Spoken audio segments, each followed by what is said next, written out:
Bonjour tout le monde, merci pour votre patience. Je suis heureuse de vous recevoir aujourd'hui, ainsi que mes invités, pour une rencontre Blogging Café. En fait, c'est la deuxième, si vous voulez, de la rentrée. On a fait une précédente rencontre à la maison Denise Masson. Et là, on a choisi de revenir à la cafette. Et en fait, dans le cadre de Novembre numérique, on a choisi de faire un lien avec les événements qui se passent actuellement à l'Institut français. Et donc, on s'est dit qu'on peut parler de Bookstagram. Bookstagram, vous allez me poser déjà des questions, mais je vais laisser les deux invités qui sont avec nous aujourd'hui. On est en fait trois Myriam. En fait, moi-même, Myriam Ben Mohamed, qui est derrière en fait le projet événementiel Blogging Café. En deux mots, c'est un projet événementiel autour de la culture et l'écriture à l'ère du numérique. Et en fait, j'organise une fois par mois, si vous voulez, un événement où j'invite justement à chaque fois des invités différents. Là, j'ai avec moi aujourd'hui en fait Myriam Bouraïs, qui est derrière la page Instagram Lis s'il te plaît, qui est une bookstagrammeuse, et Myriam Ghalban, qui est aussi bookstagrammeuse et qui est derrière sa page Ghalban Myriam, ghalban.mariam avec M-A-L. Par contre, on est les deux avec M-E. Juste une petite précision. En fait, Myriam Ghalban, elle est encore jeune, elle a que 21 ans et elle est encore étudiante à l'ENCG de Marrakech, si vous connaissez, l'École nationale de commerce et de gestion. Et elle a commencé déjà à poster ses lectures depuis l'âge de 15 ans. Donc, elle a toute une histoire et à nous raconter, bien sûr, et une expérience. Le Bookstagram, en deux mots, ce sont les gens qui recommandent leur lecture, leur propre lecture sur le réseau Instagram. D'où la contraction Bookstagram. Et Myriam Bouraïs, c'est une étudiante aussi, elle est encore jeune. Elle est à la faculté des lettres et des sciences humaines, Qada'iyat de Marrakech. Elle a une licence en littérature française. Myriam Bouraïs, elle a un profil littéraire. Donc on a deux profils, si vous voulez, différents aujourd'hui. Mais ils ont le point commun, bien sûr, de Bookstagram. Elles sont deux bookstagrammeuses.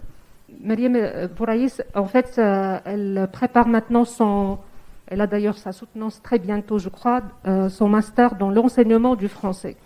Donc, je vous ai dit que nous avons deux bookstagrammeuses qui ne se connaissaient pas peut-être avant, mais qui se connaissent peut-être sur le réseau social Instagram. Dans une première partie, on va commencer par Myriam Ghalban qui va parler de l'élitisme littéraire, justement, et qui va parler aussi après des revers de Bookstagram. Nous allons voir les hauts, si vous voulez, et les bas de Bookstagram. Et puis, avec Myriam Bouraïs, dans une deuxième partie, on va voir un point très intéressant et très pertinent. À quoi sert déjà la littérature ?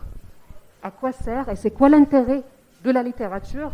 Ensuite, elle va parler de Bookstagram comme moyen de médiation culturelle, un point très intéressant aussi de voir comment Bookstagram, il devient comme un médiateur, il démocratise. C'est ce que nous allons aussi voir un peu au début avec Myriam Ghalban. Et enfin, elle va parler, Bouraïs, je vais les appeler avec leur nom, parce qu'on est trois Myriam, mais ça va prêter à confusion, bien sûr. Elle va conclure son exposé, Bouraïs, avec l'esthétique qui est imposée par Bookstagram.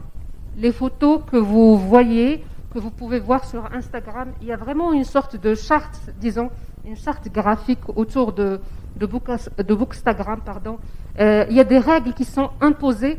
Les images, elles doivent être bien sûr presque parfaites et belles, avec de belles choses autour. On va voir tout ça avec l'exposé tout à l'heure. Alors, sans trop tarder, je passe la parole bien sûr à Ghalban, qui va ouvrir le bal. Donc bonjour à tous. Je remercie Myriam pour l'invitation. Je suis très heureuse d'être parmi vous aujourd'hui. Et comme Myriam vous l'a dit, je suis étudiante à l'École nationale de commerce et de gestion. Et quand on est en école de commerce et qu'on prend des cours de marketing, on nous dit souvent que raconter une histoire, ça a un pouvoir incroyable. Ce qu'on appelle dans notre jargon le storytelling. Donc j'ai tenu à commencer mon intervention avec une histoire Et si on commence à peine à le comprendre au marketing, je pense que dans notre culture, ça a toujours été le cas. Le fait de raconter une histoire, le fait d'avoir des talents de conteur ou de conteuse comme Shahrazad, a le pouvoir de soumettre un sultan déchaîné. Sauf qu'aujourd'hui, je n'ai pas les talents de Shahrazad, ni son éloquence. J'ai des facultés très humble en termes de narration, et j'aimerais vous raconter comment mon histoire a commencé avec Bookstagram. Donc il est accessible, mon compte Instagram est accessible directement via le code QR qui s'affiche devant vous, et donc on commence tout de suite l'histoire. Donc j'ai commencé ma vie sans doute comme vous, non pas au milieu des livres comme dirait Jean-Paul Sartre, mais au milieu des films, de l'image. Je suis née en 2000. Et en 2000, il n'y avait pas la mode des meubles alourdis, de beaux menhirs qui prennent la poussière. C'était plutôt la tendance aux gros postes de télé avec le gros ventre, chapeauté d'antenne ou chapeauté d'une rosace en crochet. Bref, je suis encore jeune et petite. Devant les classiques de Disney et de DreamWorks, je baignais dans des flots de dopamine et j'étais accro à l'image. Sauf que, à défaut d'avoir un grand-père qui, comme celui de Jean-Paul Sartre, maniait avec beaucoup d'adresse les livres, j'avais une mère comme la sienne, un peu à cheval entre la sienne et celle de Romain Gary, Nina. Et c'est une mère qui voulait absolument que je sois petite fille modèle et lectrice, parce qu'elle ne l'était pas. Elle voulait que je sois lectrice assidue et je voulais absolument la rendre fière de moi.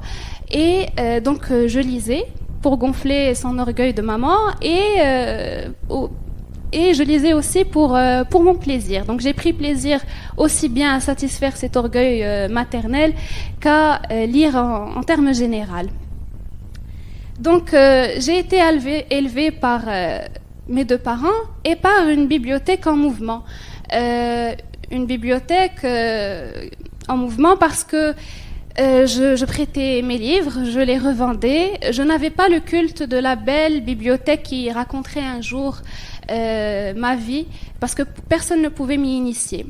Et après, j'ai grandi, j'ai commencé à fréquenter les librairies, les brocantes, et il n'y avait plus de contrôle parental, et donc ma lecture s'orientait vers des sujets beaucoup plus intimes, beaucoup plus secrets, et j'ai commencé à me cacher pour lire, à fourrer mes livres sous mon oreiller, à me trouver des cachettes partout au collège pour que je puisse lire. Et maintenant, il m'arrive de me demander si, à l'époque, on m'aurait confisqué l'Herbe bleue ou Journal d'un drogué, ou un peu plus tard au lycée, Au-delà de toute pudeur. Bref, la lecture était devenue un acte intime, secret, et qui se faisait dans l'isolation et loin des regards des autres. Donc j'avais déjà construit ma réputation de lectrice, et je faisais fi de toute démonstration parce que je pense que l'orgueil de ma mère était satisfait. Ensuite, j'étais comme toutes les personnes de ma génération connectée, et je suivais toutes les tendances qui nous portaient vers le large de la digitalisation. On a commencé par les Walkman, ensuite les ordinateurs fixes, portables, Internet, des parties de solitaire quand le débit n'était pas terrible, YouTube, et plus tard Facebook et Instagram. Et à la maison, bien sûr, c'était interdit de publier quoi que ce soit. C'était trop mystérieux, bizarre, et on commençait déjà à parler de cyberharcèlement. Mais un jour, un après-midi de décembre 2015, j'avais fini de lire Nous et moi de Delphine de Vigan, et j'ai décidé de le prendre en photo et de le présenter à la trentaine d'internautes qui me suivaient à l'époque comme le livre qu'il fallait absolument lire durant sa vie. Et devinez quoi, il n'y a eu aucune réaction.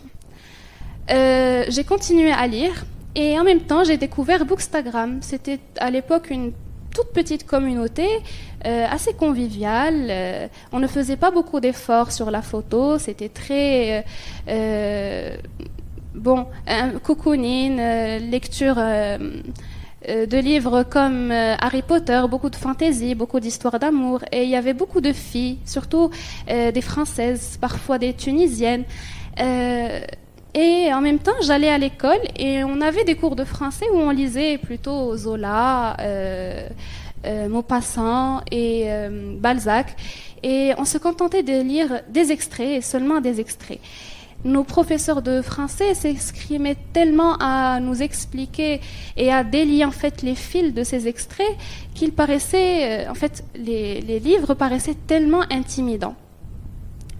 Mais j'étais très curieuse et j'ai décidé de commencer à lire des versions abrégées. Et pourtant, il fallait juste essayer de lire un intégral, peut-être la première dizaine de pages, et on est emballé. Un jour, on m'a offert Au bonheur des dames de Zola, et je l'ai terminé en l'espace d'une semaine. C'était en 2016, et j'avais adoré. Grande satisfaction, une très belle écriture. Je n'ai pas trouvé tellement de difficultés à le lire finalement. Et alors, j'ai décidé d'en parler sur Instagram, où entre-temps, les internautes commençaient à réagir. Et j'ai découvert que sur Bookstagram, il y avait aussi des lecteurs de classiques. Ils étaient rares, mais ils existaient. Et ensemble, ce qu'on essayait de faire, c'est d'affronter en fait des monuments littéraires. On avait, par exemple, dédié un été pour lire l'œuvre de Camus, un juillet pour Lolita de Vladimir Nabokov. On a dédié un printemps à la littérature nippone, etc. Et ensemble, on discutait dans la bienveillance, dans le respect. Il y avait des personnes qui poursuivaient ou qui ont poursuivi des études en littérature, comme il y avait des personnes qui, comme moi, avaient un parcours académique ou professionnel qui n'avait aucune relation avec la littérature. Et c'était vraiment formidable. Formidable jusqu'à un certain point.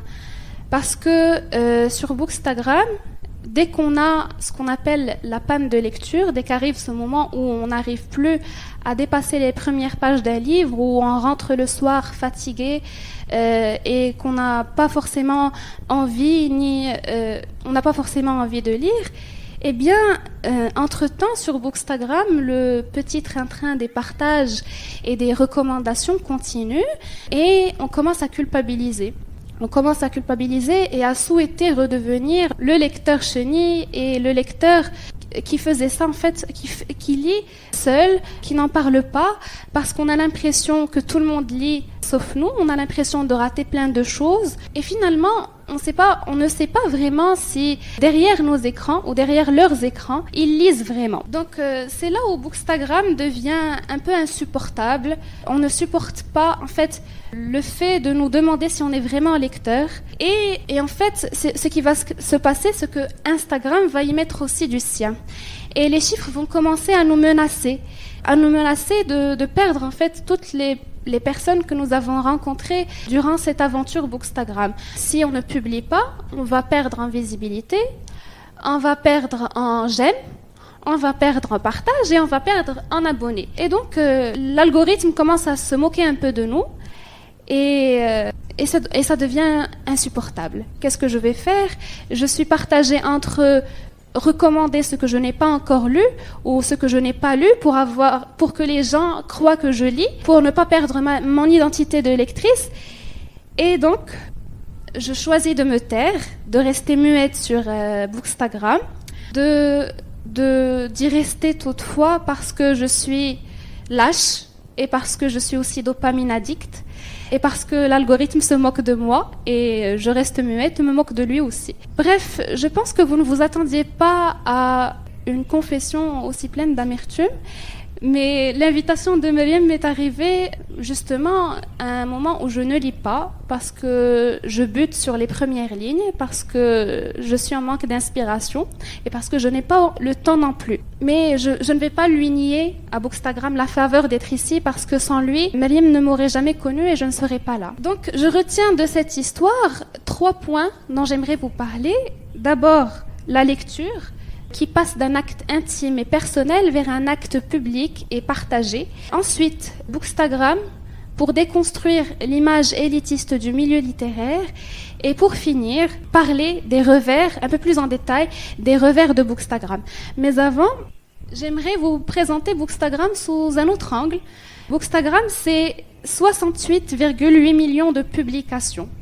Bookstagram, c'est aussi une majorité de femmes de moins de 30 ans. Une majorité de livres appartenant au genre Young Adult. 1,1 million de publications pour Ta deuxième vie commence quand tu comprends que tu n'en as qu'une, de Raphaël Giordano, et contre 528 publications pour Le lit dans la vallée de Balzac. Par ailleurs, Bookstagram, c'est un lieu où la lecture, justement, passe d'un acte intime, personnel, vers un acte partagé et public. Donc je pense que vous avez remarqué que quand je vous ai raconté cette histoire, ou mon histoire avec Bookstagram, j'ai marqué la scission entre la lectrice chenille, que j'étais avant Bookstagram, et, entre guillemets, la lectrice papillon que je suis devenue après Bookstagram. Donc la question qui se pose en réalité, c'est pourquoi et comment passe-t-on de cette lecture, acte intime, personnel et solitaire, à la lecture comme acte public et partagé en public. Donc, il y a 1001 réponses à cette question. On est sur Bookstagram pour le partage, pour la discussion, pour se sentir moins seul, rencontrer des personnes qui partagent le même plaisir. Mais on est aussi sur Bookstagram pour plaire, pour avoir l'air intelligent, pour avoir l'air critique et intéressant. On est sur Bookstagram peut-être aussi pour prétendre l'intelligence et la sagesse. On est sur Bookstagram pour appartenir à une catégorie de personnes. On est sur Bookstagram parce que c'est cool, parce que c'est tendance et parce que c'est chic. Ces réponses, elles sont toutes bonnes. Elles ne sont pas mauvaises, mais à des degrés différents selon les personnes. Mais la lecture, quant à elle, qu'elle soit intime ou partagée en public, elle est toujours bonne, pourvu qu'on lise pour soi et non pour les autres. Donc si la représentation picturale du lecteur va intriguer le non-lecteur et le pousser à ouvrir un livre, alors pourquoi pas? Et il en ouvrira 1, 2, 3, une centaine, il prétendra en lire une dizaine et il finira par trouver le bon. Donc pourquoi pas? Ensuite, Bookstagram, c'est aussi un lieu pour déconstruire l'image élitiste du monde littéraire. Comme je vous l'ai dit tout à l'heure, j'ai eu, grâce à Bookstagram, beaucoup d'échanges respectueux et bienveillants autour de la littérature, même avec des personnes qui ont poursuivi des parcours académiques ou qui poursuivent des parcours académiques liés à la littérature. Donc, Bookstagram a un potentiel incroyable pour déconstruire l'image élitiste que peut avoir le milieu littéraire. Et je pense que ce potentiel, avant d'être celui de Bookstagram, il est celui de la littérature. La littérature a toujours appartenu à tout le monde. Elle a toujours transcendé toutes sortes de limites. Les catégories sociales, les niveaux intellectuels et académiques, elle transcende aussi l'âge et les nationalités. Mais dans une société comme la nôtre, où l'on brode autour du milieu littéraire tant de stéréotypes, la littérature c'est snob, ça appartient à une élite, Bookstagram c'est un milieu où la parole est libérée pourvu qu'elle soit prononcée. Mais encore faut-il le laisser faire. Et ça c'est le troisième point. Donc, comme je vous ai donné tout à l'heure des exemples et je vous en donne d'autres, nous avons aussi échangé autour de littérature algérienne le temps d'un été. En ce moment, il y a l'automne coréen, il y a un hashtag lisant les RM pour lire ensemble les Rougon-Macquart de Zola, etc. Donc, il y a beaucoup d'initiatives qui sont prises sur Bookstagram pour démocratiser la lecture et surtout la lecture de classiques. Sauf que les revers de Bookstagram sont nombreux. À commencer par le fait qu'on ne lui permet pas de briser cette image élitiste du monde littéraire parce qu'on veut finalement l'atteindre pour appartenir à cette élite littéraire. Et par tous les moyens possibles et imaginables. On va prétendre lire pour poster ses lectures sur Instagram, pour appartenir à Bookstagram, pour que les gens croient qu'on est lecteur. Ensuite, on n'est pas à l'abri du stéréotype du lecteur parfait. On est dans la compétition à la quantité et pas à la qualité. C'est insupportable. Quantifier la lecture, c'est insupportable. Combien de pages, combien de livres, en combien de temps, combien d'heures ou de jours ou de semaines, à moins qu'on soit obligé professionnellement de lire un certain nombre de livres en l'espace d'un temps, je ne vois pas pourquoi est-ce qu'on doit compter le nombre de pages qu'on lit par semaine, par exemple. Donc il n'y a aucun respect pour les rythmes de lecture. Et donc, on est dans l'injonction, à croire que c'est ce qui manque dans notre vie, des injonctions qui vont concerner la lecture aussi. Et en parlant d'injonction, il y a aussi l'injonction du best-seller ou l'injonction du livre à lire absolument. Donc on devient un troupeau de lecteurs. Nous lisons tous les mêmes livres et les mêmes auteurs. On est presque dans la perspective « dis-moi ce que tu lis, je te dirai qui tu es ». Féministe si tu lis Le deuxième sexe de Simone de Beauvoir, ou productif si tu lis L'art subtil de s'en foutre. On est sage si on lit L'art de la guerre de Sun Tzu, Dans l'air du temps si on lit Haruki Murakami, Intelligent si on lit Nietzsche, Snob si on lit Proust. Les étiquettes, elles sont nombreuses et interminables. Ensuite, il y a une certaine dissonance cognitive sur Bookstagram. Je ne lis pas les classiques parce que je n'ai pas le courage de commencer un classique. Je n'ai pas peut-être les capacités de lire un classique. Et ce sont des limites qu'on se met à nous-mêmes. Mais je vais plutôt lire des livres de développement personnel parce que les livres de développement personnel vont me permettre d'être productif, heureux, d'avoir du succès. Et parce que les classiques, eux, sont dépassés, élitistes et je sais pas. Donc on est dans la dissonance cognitive. Donc, Bookstagram, c'est une scène sociale où on entre avec notre complexe d'infériorité, écraser les autres pour paraître sous son meilleur jour.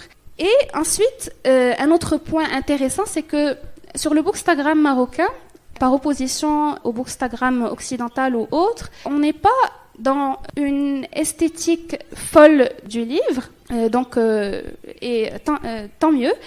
Par contre, on est dans une banalisation de l'objet livre. Beaucoup de photos sur le Bookstagram marocain circulent de livres piratés, de versions électroniques qu'on a obtenues d'une façon ou d'une autre, mais qui ne respectent pas en fait le cycle éditorial et commercial du livre. N'oublions pas que le livre fait nourrir des auteurs et des maisons d'édition, et on le banalise sur Bookstagram. Donc on est complètement aux antipodes. Si sur le Bookstagram occidental, on est dans l'injonction de la chosification du livre, ici on est dans une totale banalisation du livre en tant qu'objet, et c'est vraiment dommage. Ce n'est pas le moyen idéal pour encourager la littérature, la lecture, parce qu'il existe plein de moyens qui ne font de mal à personne et qui peuvent encourager la lecture, comme les bibliothèques ou les brocantes.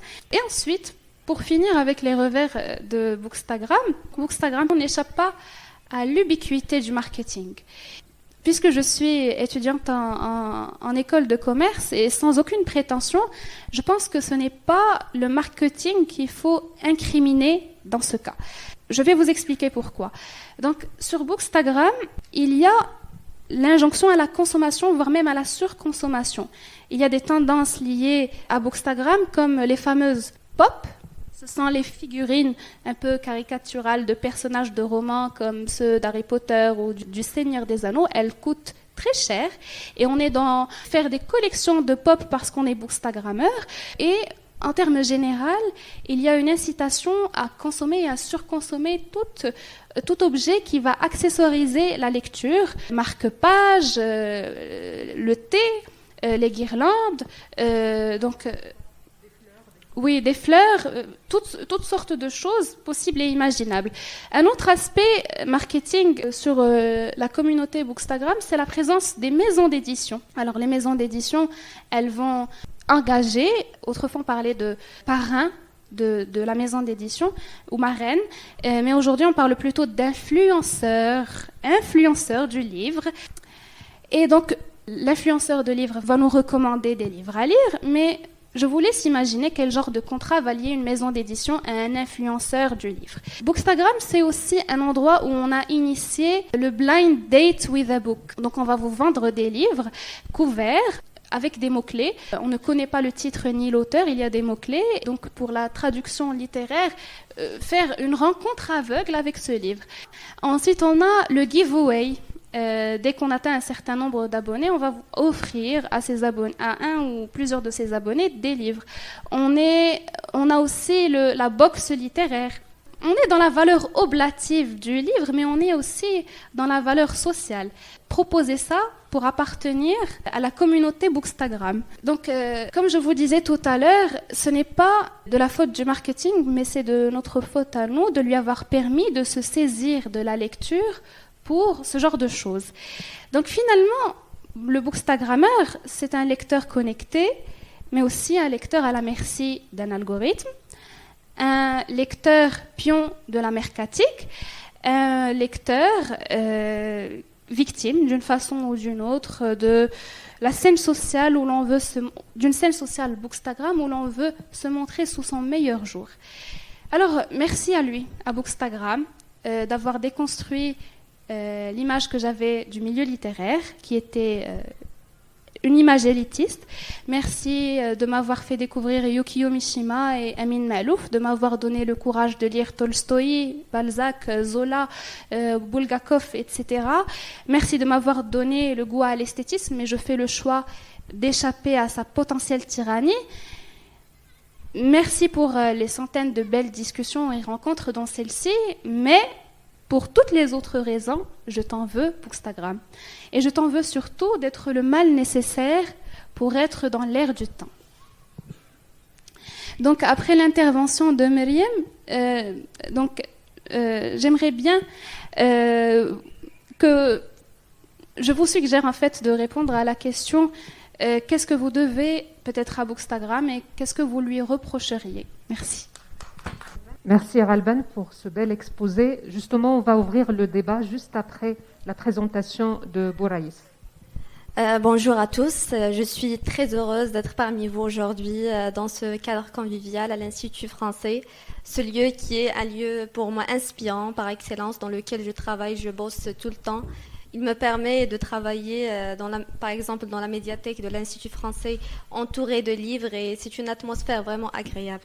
Je profite également de cette occasion pour remercier Blogging Café, dont la personne de Myriam Ben Mohamed, qui nous a accordé cette possibilité de parler autour de littérature, autour de cette nouvelle tendance qui est la tendance de Bookstagram. Je félicite également Myriam Ghalban pour son intervention très riche et pertinente, qui a touché pas mal de points dans cette tendance de Bookstagram. Mon intervention s'articule autour de 3 points. Premièrement, on va parler de littérature. À quoi sert la littérature ? Donc, pour commencer cet axe-là, je vais vous poser cette question. Si vous voulez nous dire, ça peut relever de quelque chose de personnel, d'un point de vue personnel. Ça veut dire quoi la littérature pour vous ? Pour moi, je trouve que la littérature est une thérapie, est un moyen pour s'évader. Je peux dire brièvement que la littérature est une thérapie. D'accord. Quelqu'un d'autre ? Tout simplement, la littérature, pour moi, c'est la vie.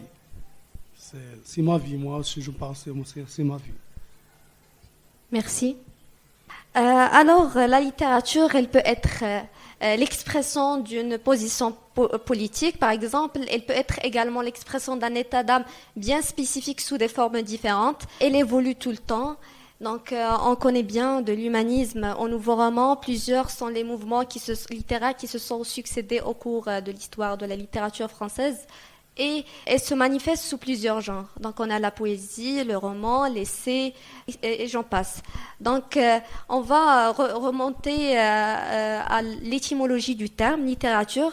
La littérature est un mot qui est issu du latin literatura. C'est un mot qui est apparu au début du XIIe siècle avec un sens technique de choses écrites. puis évolue à la fin du Moyen-Âge vers le sens de savoir tirer des livres, avant d'atteindre au XVIIe et XVIIIe siècle son sens actuel principal, donc c'est l'ensemble des œuvres écrites ou orales comportant une dimension esthétique ou bien activités participant à leur élaboration. Donc il faut savoir que la littérature a connu un voyage en ce qui concerne son évolution dans l'histoire. Elle a effectué un passage de l'oral vers l'écrit, mais avant de relater ce voyage, on va faire appel aux contraintes qui existaient auparavant. Donc, au Moyen-Âge, l'Église, par exemple, au nom de la religion, exerçait un pouvoir énorme sur les gens. Donc, les gens n'avaient pas droit à la connaissance, n'avaient pas accès aux livres, donc à la connaissance et au savoir. C'est l'Église qui avait seule la possibilité d'accéder aux manuscrits. Et elle interdisait l'accès donc à ces livres-là, et c'est elle qui avait ce pouvoir. Donc elle exerce ce qu'on appelle l'institutionnalisation de l'ignorance. Et donc la littérature, maintenant on va parler du passage de l'oral vers l'écrit. Donc la littérature existait depuis très longtemps, d'abord sous une forme orale. Par exemple, l'Iliade et l'Odyssée d'Homère, mais également l'épopée de Gilgamesh peuvent fournir de meilleurs exemples, mais également on a la poésie lyrique des troubadours et des trouvères. Les troubadours et les trouvères, vous connaissez? Oui, ce sont des poètes, oui, des nomades, exactement. Alors, une œuvre d'art est d'abord une idée, puis un manuscrit, et enfin un imprimé. Le passage du manuscrit à l'imprimé a opéré l'invention de l'imprimerie. Par qui? C'est ça, très bien, par Gutenberg. Et cette invention va bouleverser le monde, et elle a joué un grand rôle surtout dans la diffusion du livre, donc par conséquent la diffusion du savoir et de la connaissance. Maintenant, je vais traiter le point de l'esthétique de la réception. Donc, on ne peut pas parler de littérature sans parler de réception. La réception est un élément très important dans la mesure où elle donne une vraie existence à la littérature. Donc l'esthétique de la réception se fonde par des règles bien établies. Elle est développée dans le domaine de la littérature à partir des années 1960 au sein de l'école de Constance par l'universitaire allemand Hans-Robert Jauss. Hans-Robert Jauss, qui par sa théorie de la réception, a fait du lecteur un protagoniste essentiel de la communication littéraire. Après, on peut évoquer comme cas d'exemple Umberto Eco. Umberto Eco qui va publier en 1962 l'œuvre ouverte, qui place le lecteur au centre de l'œuvre. Donc pour lui, le lecteur, c'est un élément c'est quelqu'un qui donne une vraie existence à l'œuvre. Il a un rôle très très important. Donc il parle d'un lecteur qui n'est pas silencieux, un lecteur actif qui produit du sens. Il va publier encore en 1979 Lector in Fabula, dans lequel il s'interroge sur le rôle du lecteur, ce qui l'amène à développer sa théorie de la réception. Donc, sans réception, c'est-à-dire sans lecteur, on n'aura pas de littérature, mais pas n'importe quel lecteur. Donc, c'est un lecteur qui doit être actif, producteur du sens, comme j'ai précisé, mais également conscient et averti. Et le devenir œuvre d'un texte est grâce à la lecture. Donc, c'est par le truchement de la lecture qu'un texte peut acquérir le statut d'une œuvre. Et une œuvre, c'est la permanence de la question, c'est la dialectique entre la question et la réponse. Donc une œuvre doit continuellement poser des questions, elle doit être ouverte, capable d'accueillir tout type d'interprétation et de lecture. Donc cet aspect de pluralité de sens qui lui donne vie et qui lui donne de la valeur. Et une œuvre qui ne pose pas de questions est une œuvre qui est morte, si on peut dire. Et donc, on ne peut pas tout dire à propos d'une œuvre. Elle est toujours ouverte. Et cet aspect-là qui lui donne de la valeur. On va lire maintenant des citations que j'ai tirées de quelques œuvres de la littérature en péril de Tsvetan Todorov. La littérature peut beaucoup. Elle peut nous tendre la main quand nous sommes profondément déprimés, nous conduire vers les autres êtres humains autour de nous, nous faire mieux comprendre le monde et nous aider à vivre. Elle peut aussi, chemin faisant, transformer chacun de nous de l'intérieur. Ce que les romans nous donnent est non un nouveau savoir, mais une nouvelle capacité de communication avec des êtres différents de nous. Donc, ce sont des citations qui rendent compte de l'importance de la littérature et de ce qu'elle peut donner au lecteur. Surtout, comme je reviens sur la réponse de Salima, c'est une thérapie. Donc, elle peut nous tendre la main, elle peut donc corriger les maux de la société, mais également, on peut se retrouver dans les textes littéraires.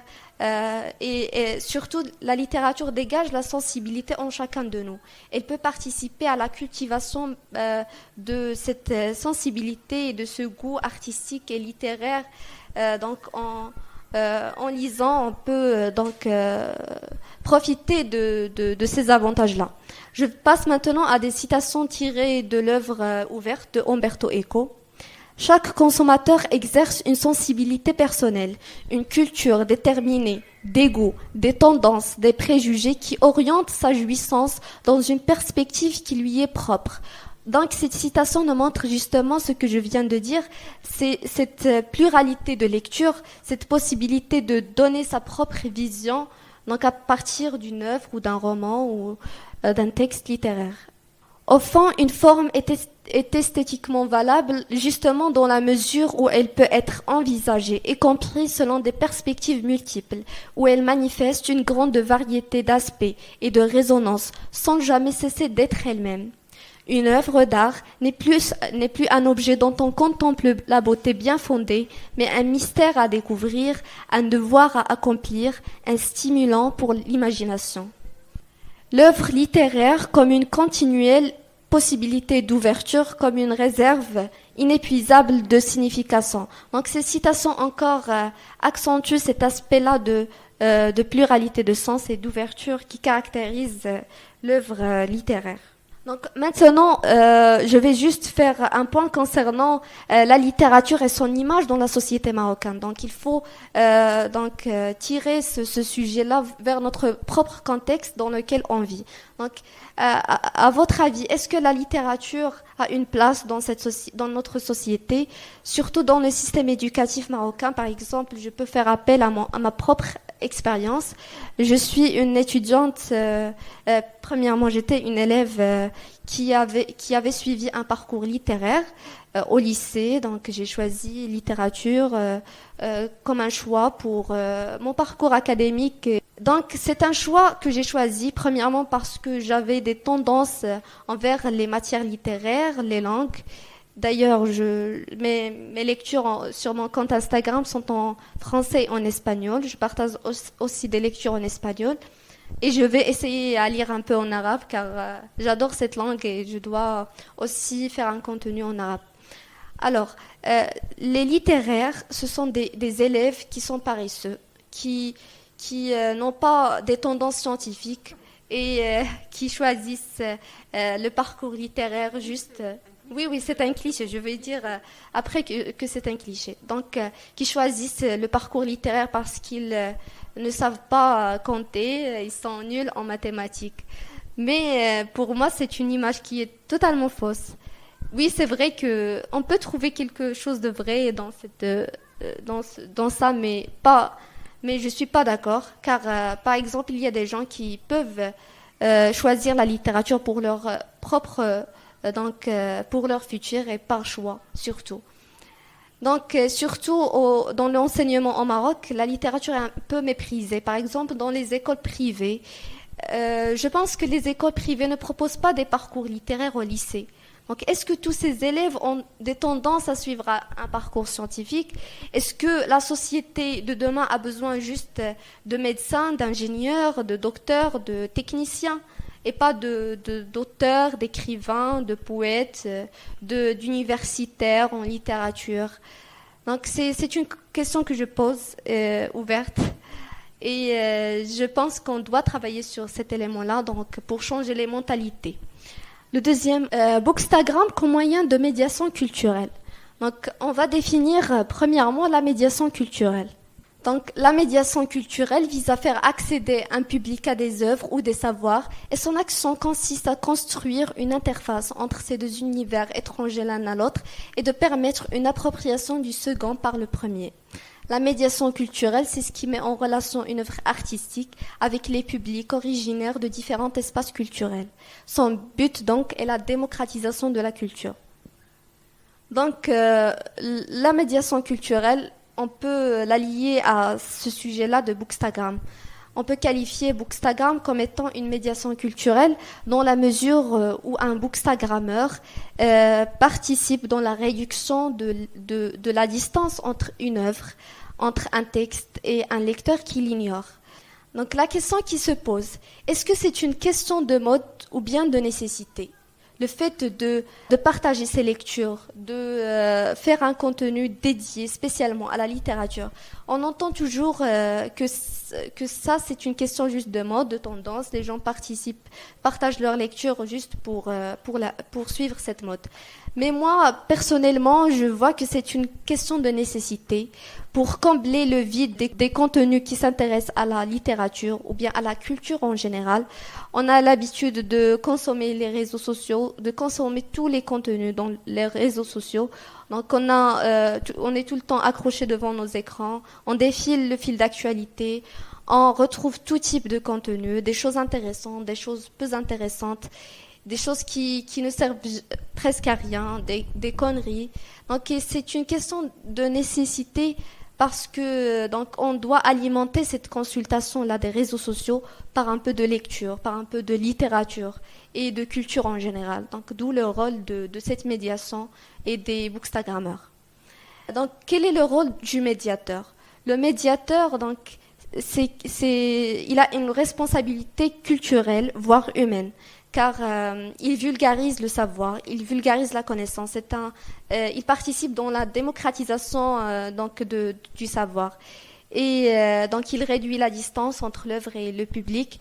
Et plus on comprend, plus on a des informations, plus on aime.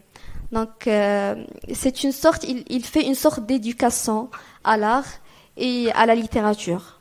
Donc pour le troisième point, esthétique dans l'image du livre. Myriam a abordé pas mal de points en ce qui concerne les revers d'Instagram sur cette question-là. Donc l'esthétique dans ces images. Donc la question c'est d'exprimer l'amour du livre par la photo. Donc le bookstagrammeur, on peut dire que c'est aussi un photographe. Il met en scène un livre. Il doit avoir une sensibilité artistique, une connaissance ou bien une culture de l'image pour prendre les photos, surtout pour mettre en relief les livres et par le biais d'une image à partager. Ce qu'on trouve sur les réseaux sociaux, dans les comptes des bookstagrammeurs, c'est surtout des photos avec des décors, peut-être de la nourriture, des accessoires, toutes sortes de décorations, des plantes, des fleurs. Et surtout, on peut trouver par exemple un livre dans un décor chaleureux avec des accessoires, comme j'ai dit, ou bien des accessoires qui font référence au thème du livre, qui ont une relation avec le livre. Concernant donc cette image, on trouve une interface d'un compte d'une bookstagrammeuse. Donc il y a des gens qui vraiment ont cette possibilité de donner au public, aux utilisateurs d'Instagram, un contenu qui fait envie. Le but c'est d'attirer l'attention. Et peut-être une décoration déclenchera l'intérêt du public et ils vont être plus enclins, par exemple, quand ils seront en face d'une belle image, par exemple un livre dans une pièce lumineuse avec des décors. Ils vont peut-être se rappeler plus du titre de l'œuvre et ils vont peut-être lire après directement le post. Donc ça joue sur ce fait d'attirer l'attention du lecteur. Donc d'autres images pour voir c'est comment les bookstagrammeurs mettent en scène les livres. Par le biais par exemple du café, on trouve que beaucoup d'utilisateurs photographient les livres avec le café ou bien le thé. Donc ici, c'est une image un peu drôle. Donc l'enjeu est d'être artistique, de faire, d'avoir l'imagination et être créatif, surtout pour déclencher l'intérêt des utilisateurs.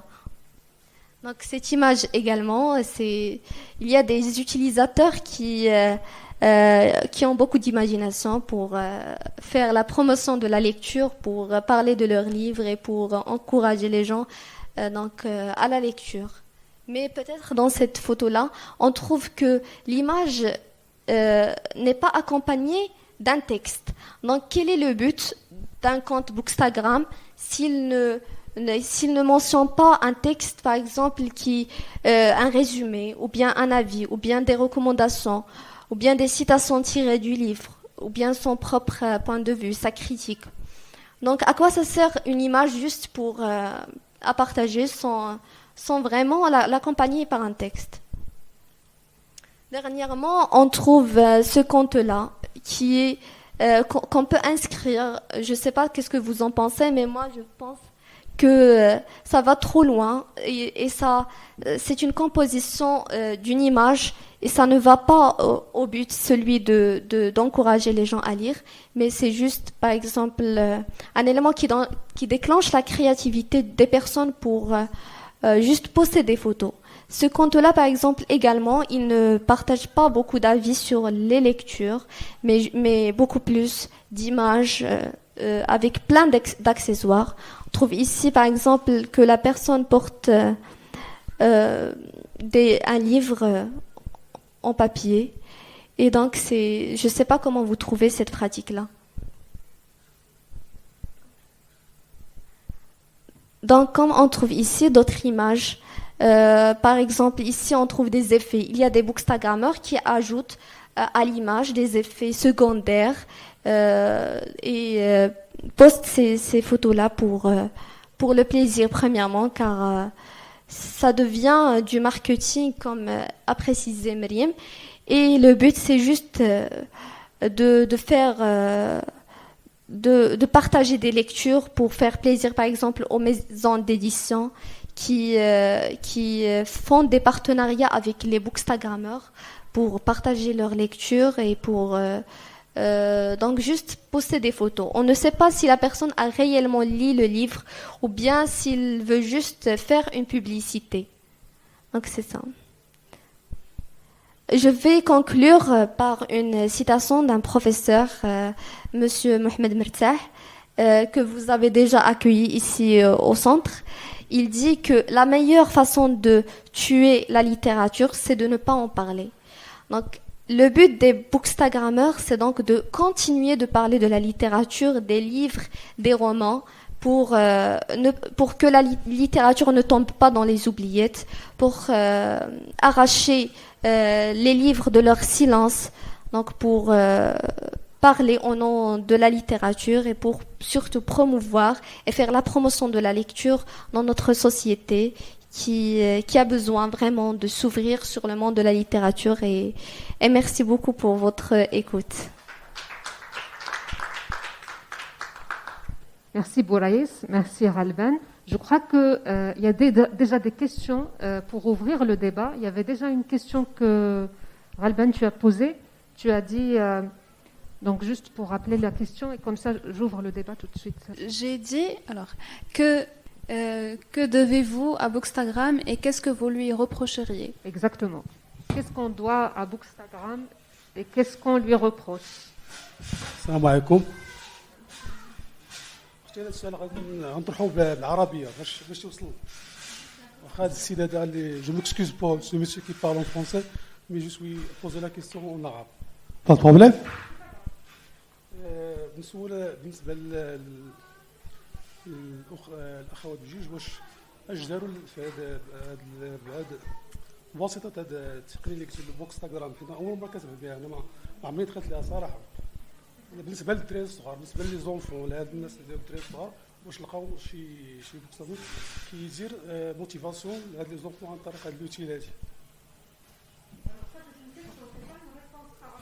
لا هو بروش او ميم طور حنا قلنا واحد السؤال ديجا قلنا شنو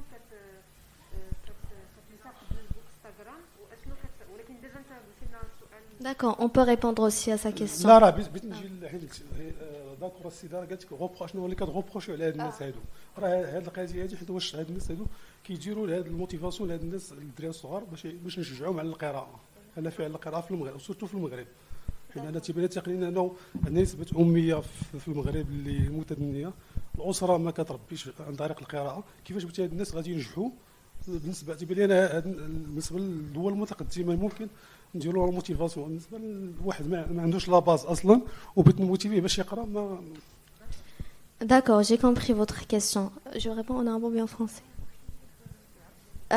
بالنسبة للإنستغرام premièrement هو واحد لا بلاتفورم pour les enfants بالنسبة للدراري الصغار اللي ما كتستهدفهمش بطريقة مباشرة حيت هما باقي صغار و c'est une plateforme où en général l'utilisation de la technologie pour moi pour les enfants ما كنشجعش عليه خص تكون une utilisation vraiment contrôlée et pas ما نخليوهمش عرضة لي ريزو سوسيو بدون مراقبة.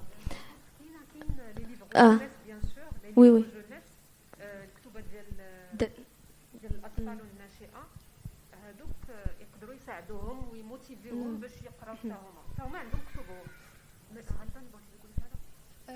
بالنسبه لهذا السؤال اللي طرحتيه ما كنظنش اننا كنحتاجوا البوكستغرام ولا شي حاجه بحال البوكستغرام باش الدراري الصغار يوليو كيقراو. في القصه اللي عاودت لكم في الاول ديال الانترفونسيون ديالي كيف قلت لك انا ماما ما عمرها كانت اون ليكتريس اسيدوز ما كانتش قارئه ولكن كانت ديما كتشجعني نقرا. ومهم سا مغابيل واحد ليكستري واحد الكتاب ديال واحد نيجيريا شي ماما نغوزي اديشي كتقول لك شجع وهي كتهضر سورتو على البنت شجع بنتك تقرا واخا انت ما كتقراش وإلا ما قدرتيش تشجعها ولا ما قدرتيش تخليها تولي كتقرا رشيها باش تولي تقرا. المهم انها تولي كتقرا. انا ما كنظنش اننا كنحتاجوا لهذا الشيء لي ميدياتور كولتوريل باش يقراو الدراري الصغار قد ما كنحتاجوا نربيوهم على انهم يقراو. ما كنحتاج ماشي ضروري الوالدين يكونوا تيقراو واخا هو في الحقيقه لي زونفون ديما وي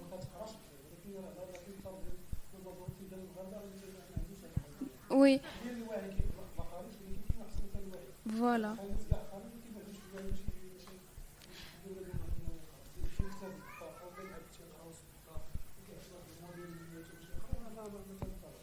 Voilà. ولكن راه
ولكن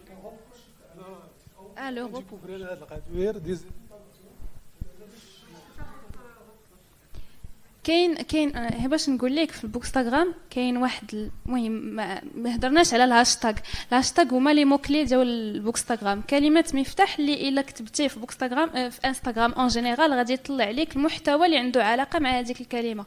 ومن هذه الكلمات المفاتيح كاين واحد الهاشتاغ كرياتو ناديه واحد الاستاذه ديال الفلسفه سميتو كتابنا اولى بقراءتنا. وكاين واحد لا كوميونيتي في بوكستغرام اللي تتقرا الكتاب المغاربه وكتناقش الادب المغربي. راه بوكستغرام راه ماشي كله خايب فينالمون. لا ولكن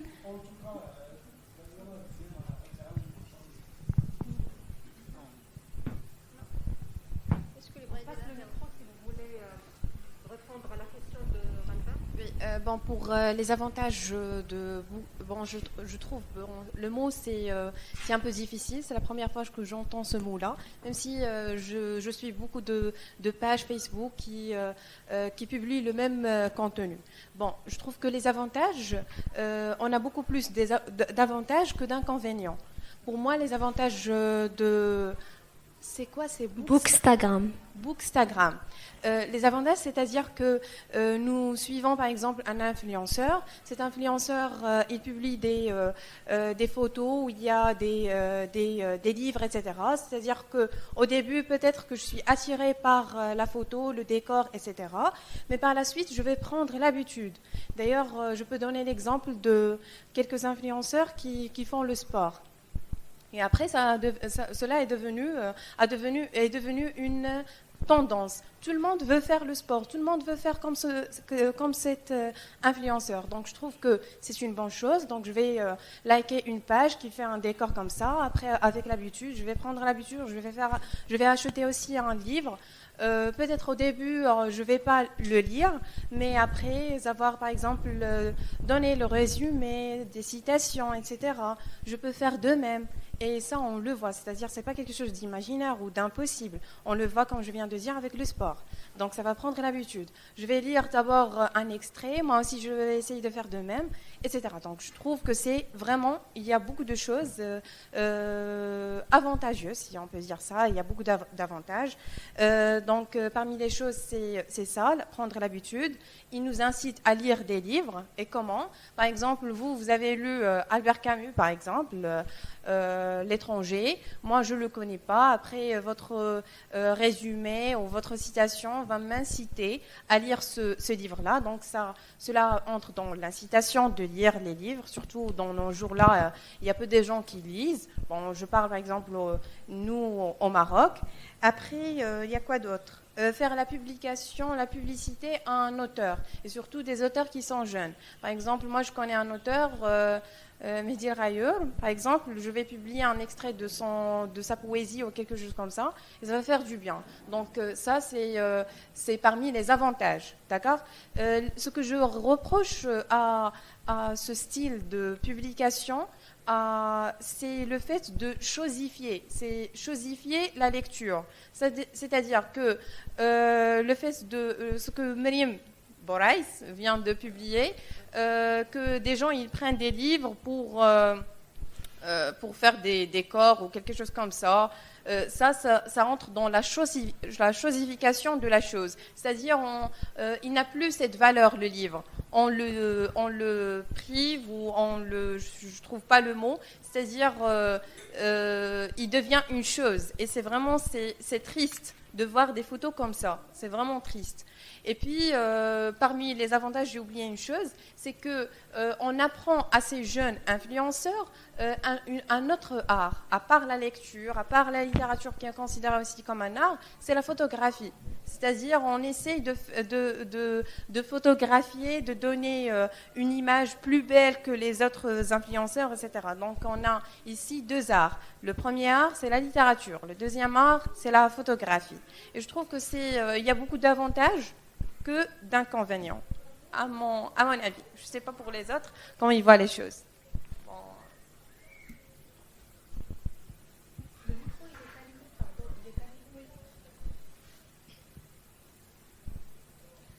Bonjour tout le monde. Tout d'abord, je voulais remercier Myriam pour l'organisation de ce Blogging Café et pour la thématique choisie surtout parce que je crois que le Bookstagram est moins connu par rapport aux booktubeuses je crois qu'ils sont très connus par rapport à Bookstagram. Et puis, je remercie Myriam pour leur intervention assez riche. Pour moi, je vais parler des avantages de Bookstagram et de manière positive et je ne vais pas reprocher Bookstagram. Alors pour moi, Bookstagram me motive à chaque fois que je n'ai pas envie de lire et aussi m'a permis de découvrir plein de livres, plein d'auteurs, plein d'autrices. Alors je crois que c'est une chose qui est positive de suivre le hashtag Bookstagram et en fait parce que au niveau de réseaux sociaux, il y a plein de choses qui sont un peu... bon, on n'a pas toujours des choses, comment je peux dire, outils utiles, pardon, que des choses assez importantes, etc. Alors, je crois que c'est quelque chose de bien, le Bookstagram. Et surtout parce que, je vais revenir sur le point que Mariam a traité, cette marginalisation des élèves de littérature, malheureusement. Moi, j'avais un parcours scientifique, j'étais sciences physiques, etc. Et j'étais vraiment loin de livres pendant mes études de lycée, etc. On est dans un univers plein des exercices, tout ce qui est mathématiques, physique, etc. On est vraiment loin. Mais après, j'ai changé le parcours. J'ai fait des études en langue et littérature française, et ce qui m'a permis de découvrir le livre, de renouveler ma relation avec la littérature, etc. Et voilà. Bon, je vous remercie encore. Merci à vous. Merci Salima et Lamia pour votre intervention. Je reviens sur un point abordé par Salima, celui des photos qui sont composées au point d'en oublier presque le sens, ou bien presque le sujet qui est le livre. Donc, ce sont des pratiques qu'on peut classer dans les inconvénients de Bookstagram, mais les avantages que vous venez de soulever sont vraiment importants. Et surtout, ce qui est plus important, c'est d'initier les gens à l'acte de lire, c'est de les motiver, comme l'ami a précisé, que c'est une source de motivation pour elles, pour qu'elles continuent à lire, ou bien pour qu'elles se motivent à la lecture. Donc, ce sont des points très intéressants. Je vous remercie pour votre présence également. Donc, moi, j'ai le privilège de l'âge, une certaine expérience. Mais là, ce que je voudrais vous dire, c'est Bookstagram, moi je peux remercier parce que ça m'a permis d'écouter cette conférence aujourd'hui. Et je trouve ça vraiment très très riche et intéressant. Et ça me rappelle, moi quand j'avais votre âge, alors évidemment Bookstagram n'existait pas, mais il y avait ce qu'on appelait des clubs de lecture. Et en fait, c'était pas très... Alors, on était plus proches les uns des autres, on échangeait comme on le fait aujourd'hui, c'était sans doute plus intéressant que via les réseaux sociaux, mais après tout, pourquoi pas? Et comme tous les réseaux sociaux, il faut savoir s'en servir. Il y a c'est une banalité de le dire, mais il y a du bon et du mauvais. Et je pense que dans les influenceurs ou les gens qui écrivent, après on arrive sans doute à faire un tri, à choisir ceux en qui on se reconnaît, avec lesquels on a des goûts proches, qu'on a envie de partager. Je veux dire, au bout du compte, l'essentiel, c'est de parler de littérature. Et ce qu'a dit la première Myriam, et moi ça m'a beaucoup touché parce que c'est important, c'est le fait de ne pas, je ne sais pas si le terme est exact, mais pas chosifier le livre. C'est-à-dire, par exemple, pas faire circuler, notamment sur le Bookstagram marocain, des livres gratuitement. Je trouve que c'est très important de dire ça. Parce que là, vraiment, pour le coup, ça ne favorise pas la littérature. Ça la favorise quelques instants, mais sur le long terme, ça la tue. Et tant qu'on ne comprendra pas que le livre est un produit aussi, alors c'est un produit particulier, un produit culturel, mais c'est un produit, il se fabrique, il se promeut, il se vend, c'est un produit industriel. Donc il faut tenir compte de ça. Mais alors, il y aurait plein de choses à dire. Non, je voudrais juste vous remercier parce que je suis vraiment très très touché d'entendre ça ici, à Marrakech. Ça fait plaisir de voir et d'entendre des gens qui lisent, mais ça, je n'avais pas de doute. Au Maroc, il y a une expérience très ancienne, qui a quelques années, mais il y avait déjà beaucoup de gens qui partageaient les livres sur Internet. À l'époque, c'était Facebook, moi, c'est ma génération. Et je pense notamment à une jeune femme que tu as dû connaître, Hadja Rabi, à Casa, qui partageait... Tu l'as reçue? Ouais. Bon, elle est exceptionnelle, mais ça fait... Ouais, mais ça fait 7-8 ans qu'elle fait ça, peut-être même un peu plus, quoi. Et il y a plein de gens comme ça. Donc voilà, moi, c'est tout ce que je voulais dire. C'est bravo, merci de m'avoir fait partager ça. Je suis très heureux ce soir. Merci à vous. Est-ce que je peux rebondir sur l'intervention? Alors, pour rebondir sur votre intervention, malheureusement, sur Bookstagram, comme sur Instagram, c'est un peu envahissant. On n'est pas toujours, on ne peut pas toujours choisir qui suivre. Il y a la publicité, il y a les recommandations, et finalement notre fil d'actualité il est envahi par des choses qu'on ne veut pas forcément suivre, et c'est ça le problème. Donc si Bookstagram était une communauté où l'on pouvait choisir qui suivre, peut-être que ça aurait été idéal, mais malheureusement ce n'est pas le cas.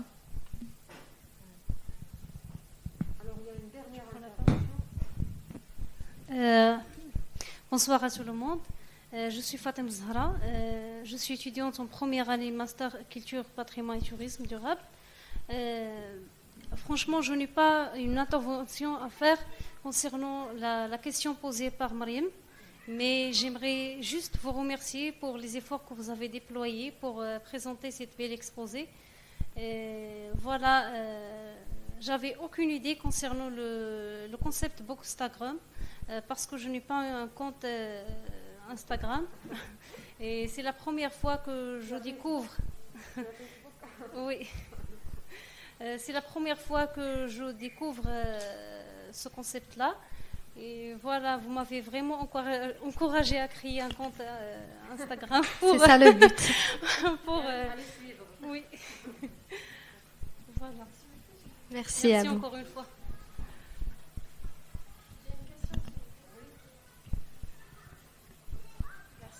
Bon, j'ai une question à les deux, Myriam. Je veux juste savoir, est-ce que avant de publier, par exemple, un roman ou un livre ou quelque chose comme ça, est-ce que vous le lisez d'abord, ou bien, vu que Myriam tout à l'heure a dit que vous devez publier par presque chaque jour, chaque semaine, occasionnellement, etc. Sinon, les gens ne vont plus vous suivre. Comment vous faites? Est-ce que vous arrivez à lire tout ce que vous publiez, ou bien vous trichez un peu? En ce qui me concerne, je ne publie jamais, ou je ne parle jamais d'un livre si je ne l'ai pas lu, et si je parle du livre avant de l'avoir lu, et que je finis et que je ne finis pas par le lire, je dis que je ne l'ai pas lu. Et comme je l'ai dit tout à l'heure, si l'algorithme veut se moquer de moi, je me moque aussi de lui. Donc les chiffres, j'en ai déjà assez dans les études, donc les chiffres d'Instagram. C'est encore pire. Oui, donc non. Donc pour moi également, les lectures que je poste sont des lectures que j'ai faites, donc des livres que j'ai lus. Je ne poste pas des livres que je n'ai pas lus. J'ai beaucoup de livres que je n'ai pas encore terminés, donc je peux pas poster un livre avant de le terminer. Et j'avoue que pour moi, par exemple, j'ai besoin encore de travailler sur ma page Bookstagram. Comme je suis débutante, je dois vraiment essayer de faire un peu de la critique littéraire, de mon point de vue personnel. Ce que je fais souvent, c'est juste un petit résumé avec des citations tirées du livre que j'ai lu. Mais donc, pour la suite, Inch'Allah, je vais encore travailler sur ce point-là. Merci encore une fois, mes deux jeunes invités. Vous êtes, je crois, les plus jeunes invités que j'ai eus dans les rencontres Blocking Café. Normalement, je reçois aussi des profs, mais j'ai envie aussi de varier un peu des étudiants et des profils différents, pas que des littéraires. C'est ça le but. En fait, je voulais aussi mettre l'accent sur l'ampleur, voire le boom que prend le blogging littéraire généralement, le bookstagramming, si on peut dire comme ça. Il y a même un prix des blogueurs littéraires, juste pour vous dire, que ça prend vraiment de l'ampleur, voire du professionnalisme. Ce sont normalement des amateurs littéraires qui deviennent des pros. Il y a même un prix du Bookstagram aussi.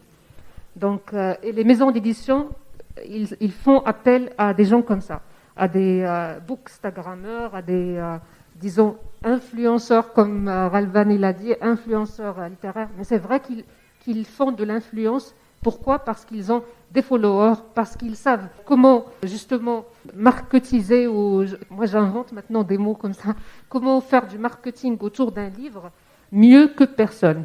Et je voulais aussi citer une référence, parce qu'on a cité pas mal de références par les deux jeunes filles, Umberto Eco, Todorov bien sûr, La littérature en péril, Lector in Fabula, le rôle du lecteur, que je vous recommande de lire aussi. Là, je suis en train de faire le rôle de bookstagrammeuse aussi, et je vous rajoute une référence, Révolution numérique, révolution culturelle, de Rémi Rieffel.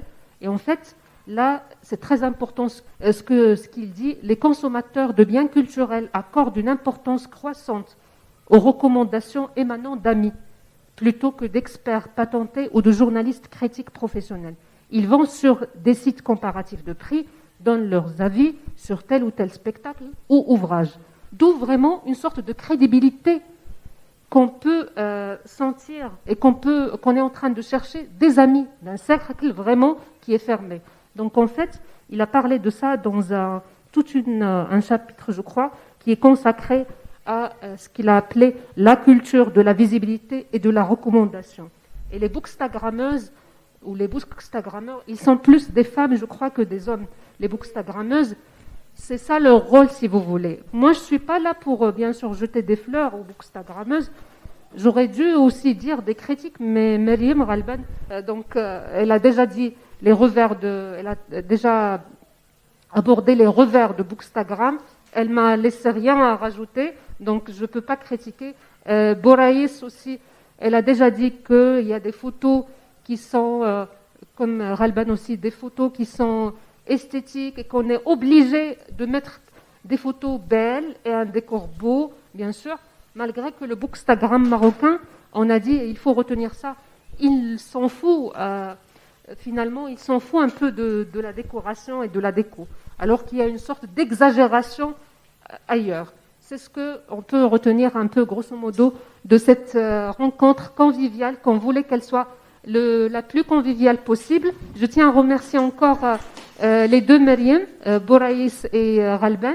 Je tiens à remercier bien sûr l'Institut français et toute l'équipe bien sûr de l'Institut français de nous avoir reçus.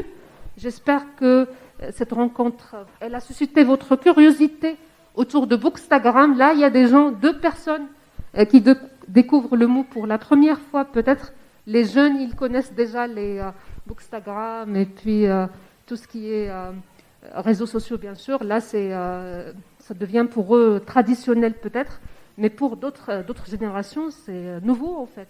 Même pour moi, des fois, je découvre aussi des mots, de ce qu'on appelle le néologisme, en fait, de nouveaux termes qui se créent chaque jour. Bref, j'étais très contente de vous avoir reçu ce samedi après-midi.